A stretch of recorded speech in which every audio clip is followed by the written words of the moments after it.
and the places that you know seem like fantasy. There's a light inside your soul that's still shining in the cold, with the truth, the promise in our hearts.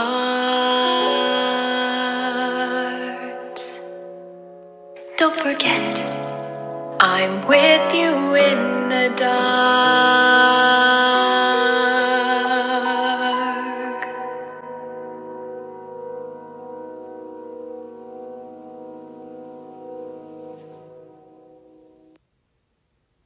There's a line to a quarry at the end of Thomas's branch. It goes for some distance along the road. Thomas was always very careful here, in case anyone was coming. He whistled. Then the people got out of the way, and he puffed slowly along with his trucks rumbling behind him. Early one morning there was no one on the road, but a large policeman was sitting on the grass close to the line. He was shaking a stone from his boot. Thomas liked policemen. He had been a great friend of the constable who used to live in the village, but he had just retired. Thomas expected that the new constable would be friendly too. Good morning. The policeman jumped and dropped his boot. He scrambled up and hopped round on one leg till it was facing Thomas. Thomas was sorry to see that it didn't look friendly at all. He was red in the face and cross. It's disgraceful. That's what it is. I didn't sleep a wink last night. It was so quiet. And now a blinking engine comes whistling suddenly right behind me. My first day in the country too. He picked up his boot and hopped over to Thomas. Well, I'm very sorry, sir. I only said good morning. The policeman grunted, and, leaning against Thomas's buffer, he put his boot on. He drew himself up and pointed to Thomas. Aha! Where's your cow catcher, huh? I don't catch cows, sir. Don't you try to be funny with me, young fella, me lad. Now, let's see. And looked at Thomas's wheels. No side plates either. And he wrote in his notebook. Engines going on public roads must have their wheels covered and a cow catcher in front. And you haven't. And so you are dangerous to the public. Rubbish, said his driver.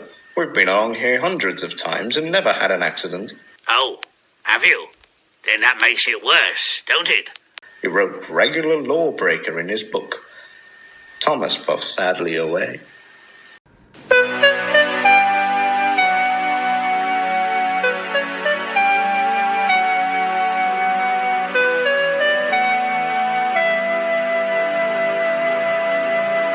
The fat controller was having breakfast. He was eating toast and marmalade.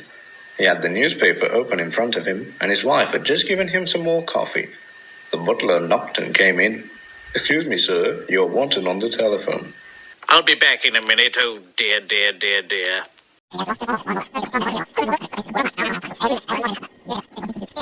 I'm sorry, my dear, but Thomas is in trouble with the police. I must go down at once. The fat controller spoke to him at once, but it was no good. The law is the law, and that's that. The fat controller felt exhausted. I'm sorry, driver. Oh, dear, it's no use arguing with policemen. We will have to make one of those cow catcher things for Thomas, I suppose. Everyone will laugh, sir. They'll say that I look like a tram. Eh? What? Like a tram? Why, yes. Well done, Thomas. Why didn't I think of that before? We want a tram engine. Now, when I was on my holiday, I met a nice little engine called Toby. Now, he hasn't enough work to do and needs a change. I'll write to his controller at once. A few days later, Toby arrived. Well done, Toby. That's a good engine. I see you brought Henrietta with you. Oh, you don't mind, sir, do you? But the station master wanted to use her as a hen house. And that would never do, sir, would it? Oh, no, indeed it wouldn't. We couldn't allow that. Toby made the trucks behave even better than Thomas did. At first, Thomas was jealous, but he was so pleased when Toby rang his bell and made the policeman jump that they have been firm friends ever since.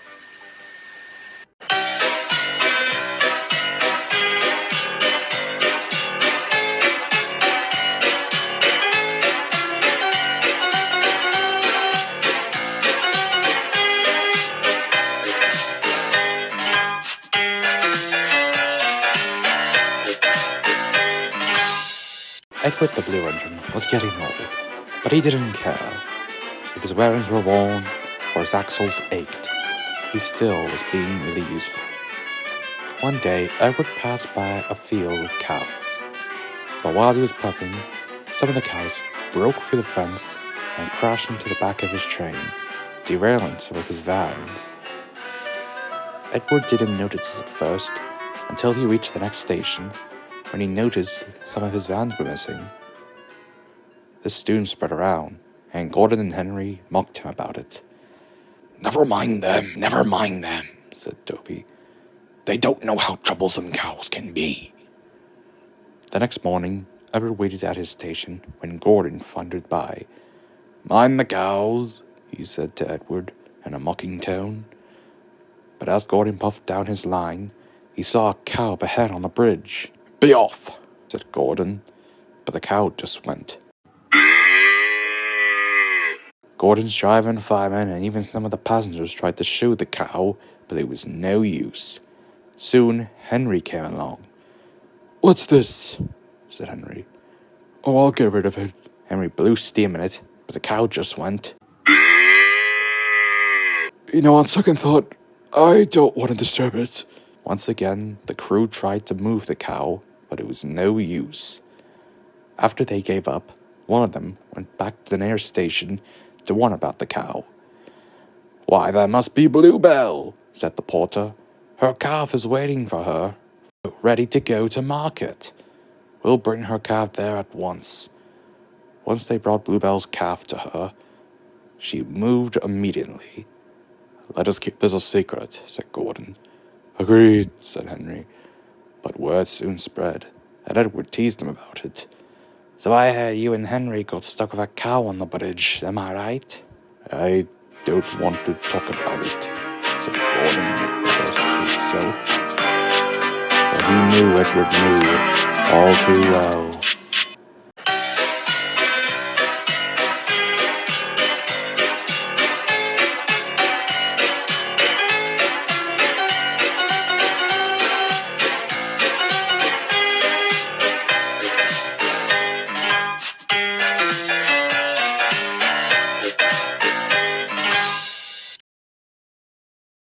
One day, James had to wait at the station for Edward to come in with his train. James was very cross. Late again. Edward laughed, and James just snorted away. That Edward is too old, said James. He clanks about constantly, and he's always late with my trains. He's too slow for any work around here. He's such an old iron. Thomas and Percy were angry by this. Old iron? Slow? Why, Edward could beat you in a race any day. Oh, really? Said James. I shall like to see him do it. One day, James was parked near the yard. His driver was ill, and he needed to rest. Just as the signalman looked out of his office, he saw two boys fiddle with James' controls. James started moving by himself. The guard tried running after James, but it was no use. What happened? Two boys had fiddled with James' controls. Oh, when I get my hands on those little brats, he said. I blocked all the main lines for the next 30 miles, said the signalman, so James doesn't crash into anyone. But how is he going to be stopped? We'll get Edward in a quirk. I know what to do. An hour later, Edward came with an inspector. Inspector, do you know what you're doing? I've got everything under control. James liked puffing down the line. James didn't know he wasn't without a driver. It wasn't until James realized his monitors weren't being tapped. James soon realized he was a runaway. Help! Help! Screamed James in shock. We're coming! Puffed Edward. Edward was nearly caught up with James. The inspector had climbed onto Edward and, holding a noose, tried to lasso one of James' buffaloes. The engine swayed and worse. At last, got him! Pulling the noose tight. Gently braking, Edward driver managed to jump into James' cab and turn off James' brakes, making James now in control. So, the old iron caught you at last, said Edward. Yeah, I know, said James, humiliated. The two engines arrived at the station where the Fat Controller was waiting for them. Very well, good. James, you shall go to the works and have a nice coat of paint to relax. I'm proud of you, Edward. As a reward, you will go to the works and get that clanking fix. Edward was very grateful for this. He'd never want to clank ever again. And that's pretty much what happened, finished James. Gordon and Henry were amazed by this. What happened to the boys and your driver? Said Gordon. The boys were arrested by the police and were given a walloping. My driver's gotten better, James finished. We should think, Edward. Agreed, said James. I know. We'll whistle so loud we could break the Fat Controller's eardrums. Probably not to that extent, said James. But let's whistle a grand cheer for Edward when he returns. And the other engines agreed.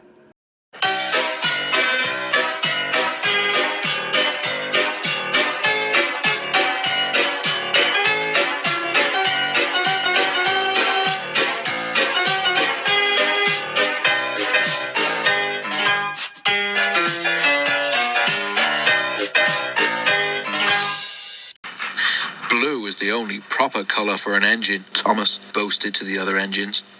Oh, I don't know. I like my brown paint, said Toby. I've always been green. I wouldn't want to be any other colour either, added Percy. Blue is the only colour for a really useful engine. Everybody knows that, spluttered Thomas. Percy said no more. He just grinned at Toby and winked. Next morning, Thomas was resting when Percy arrived. Be careful in this siding, Percy, warned Thomas, as Percy pushed the trucks along the line beside him. These buffers aren't very safe. He got no further. As one of the coal trucks passed Thomas, the catch on its door burst open. With a rumble and a crash, an avalanche of coal poured out and piled up around Thomas's wheels. A thick cloud of coal dust arose all around him. A tissue, spluttered Thomas. Help, I'm choking. Get me out. Percy looked worried. Then, as the dust settled, he looked at Thomas and began to laugh. Thomas's smart blue paint was black from smokebox to bunker. Chuckled Percy. You don't look really useful now. You should see yourself. You look really disgraceful. I am not disgraceful, choked Thomas furiously. You did that on purpose, Percy. Now stop your stupid giggling and get me out. Poor Thomas was filthy. You're not fit to be seen, grumbled the cleaners. It took so long to clean Thomas that he wasn't ready in time for his next train, and Toby had to take Annie and Clarabelle with Henrietta. The cleaners were tired and dirty when they had finished. Thomas was grumpy in the shed that night. Toby thought it was a great joke, but Percy was annoyed with Thomas for thinking that he'd made his paint black on purpose. Who'd have thought it, Percy remarked. Fancy a really useful blue engine like Thomas becoming a disgrace to the Fat Controller's railway. You wait, Percy, replied Thomas crossly. One day you'll laugh on the other side of your smokebox. Pooh, rejoined Percy. I wouldn't have missed all that fun for anything. The feud worsened as time went on. 2 days later, Thomas was at the platform when Percy brought his trucks from the junction. Percy arranged them and ran into a siding for a drink before Thomas's train left. The water column stood at the end of the siding with the faulty buffers. As Percy tried to stop, he heard a cracking sound and to his horror found that he couldn't. The buffers didn't stop him either. "Oh, wailed Percy. Help!" The buffers broke and Percy ran into the coal bunker with a thud. Coal flew everywhere, and when the dust had settled, Percy had disappeared beneath a thick black cloak. Thomas watched from the platform.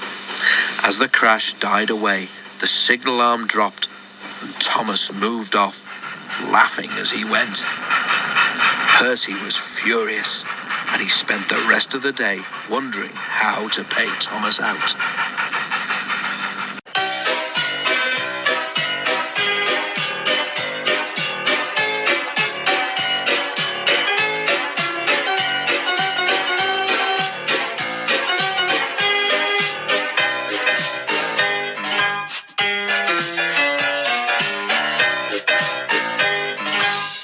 Toby and Henrietta enjoyed working on Sodor, but James, on the other hand, was annoying towards them. Ugh, what dirty objects, he would say. At last, Toby lost patience. James, he said, why are you red? Because I'm a very splendid engine, and never see my paint dirty. Oh, said Toby. Is that why you needed a bootlace to pull your coaches once? James went redder than ever and snorted off. Later on, James had to collect some trucks from the sidings. He, of course, was annoyed by this. Dirty trucks from dirty sidings. Yeah!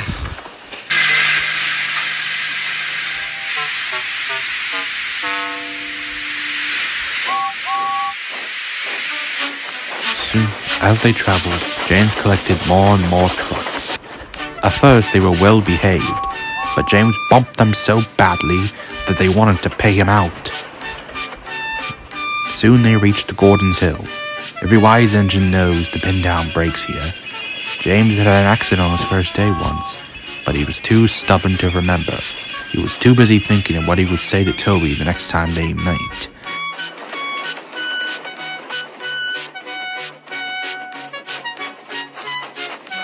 The truck's chance had come. They yelled, bumping James down the hill. His driver tried to apply his brakes, but James was going too fast at a steep angle to stop. I've got to stop! I've got to stop! Said James, plowing through the station.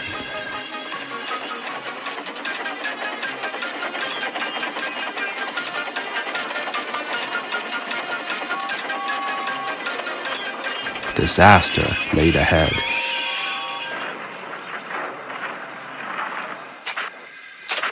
Something sticky splashed all over James.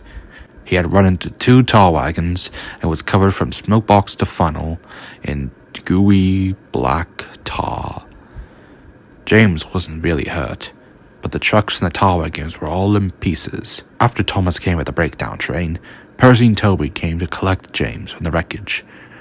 Is that James? That can't be, Percy, said Toby. That's a dirty object. And James told me you never see his paint dirty. They soon took James to the Fat Controller. Well done, Toby and Percy. He then spoke to James. Be careful next time with the trucks, James. Please, sir, said Toby. May me and Henrietta have a new coat of paint? Why, yes, of course, said the Fat Controller. And Toby left happily, waiting to tell the good news.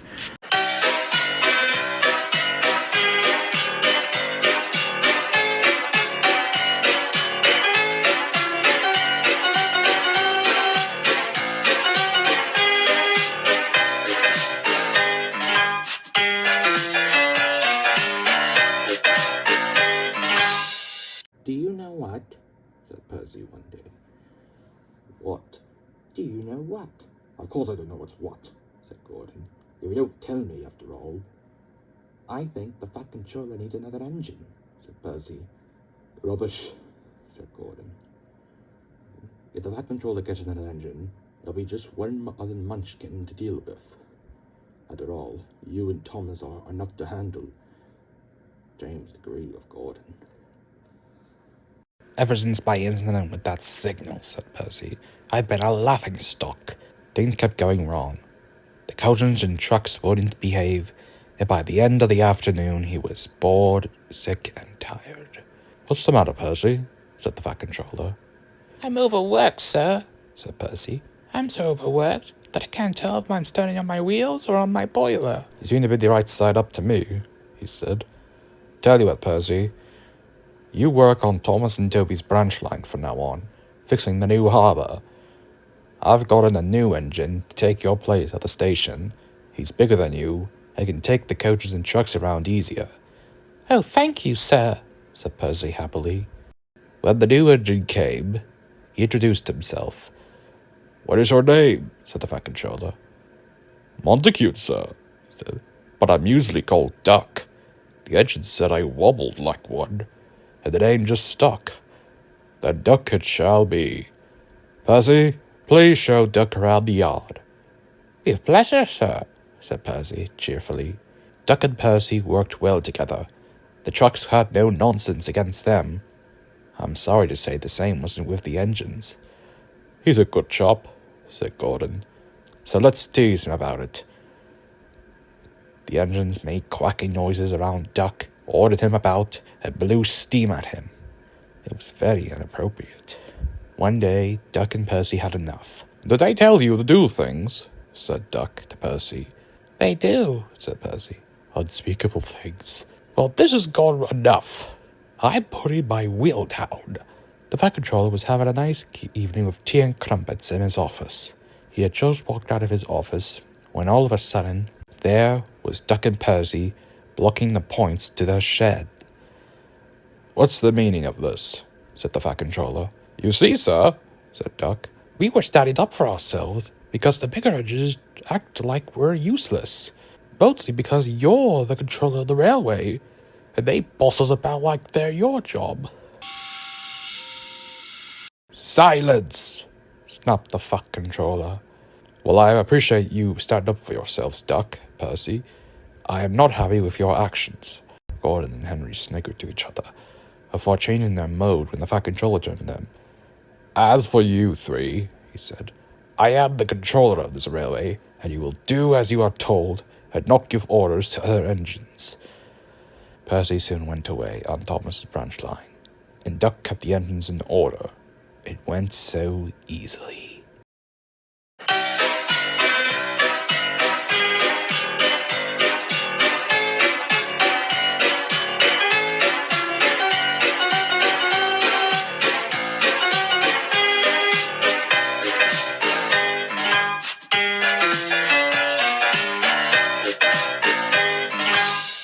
Percy worked hard at the new hull with Thomas and Toby. They shunted trucks, pulled them. When Toby needed help, Percy would shunt cars for him, and he would take to the quarry. Toby, would take cars to the quarry. There is an airfield nearby the harbour, with a noisy helicopter, buzzing like an angry bee around the place. Stupid thing, said Percy. One day, Percy stopped near a signal near the airfield and met the helicopter. I'm Harold, said the helicopter. Who are you? I'm Percy. What lanky arms you've got. They're my propellers, said Harold. Well, I like my rails, said Percy. I find rails to be quite slow and out of date, said Harold boredly. They're not much use, you know. And Harold, just like that, flew away. At the top station, Percy spoke to Toby while shunting trucks. That stupid whirly bird is irritating me, Toby, said Percy. I wish I could pay him out. Percy soon took some trucks away. He soon saw Harold above. Driver, Percy said, why don't we race Harold?